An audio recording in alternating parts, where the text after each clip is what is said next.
ભરૂચની બાયપાસ ચોકડી પર આવેલી એક હાર્ડવેરની દુકાનમાં ગતરોજ રાત્રિના અચાનક આગ લાગતા દોડધામ મચી ગઈ હતી। ભરૂચ નગરપાલિકા ફાયર ફાઈટરોએ દોડી આવી પાણીનો મારો ચલાવી આગ પર કાબુ મેળવ્યો હતો।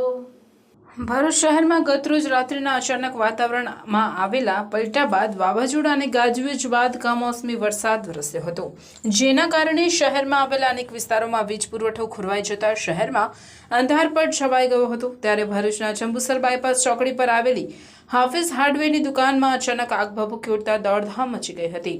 આગની જાણ સ્થાનિકોએ ભરૂચ પાલિકાના ફાયર ફાઈટરોની કરતા તેઓ ટીમ સાથે તાત્કાલિક સ્થળ પર દોડી આવી ચારે બાજુ અંધારપટ હોવા છતાંય ભારે જહેમત બાદ આગ પર પાણીનો મારો ચલાવી આગ પર કાબુ મેળવ્યો હતો। ઘટનામાં કોઈ જાનહાનિ નહીં નોંધાતા સૌએ રાહતનો શ્વાસ લીધો હતો।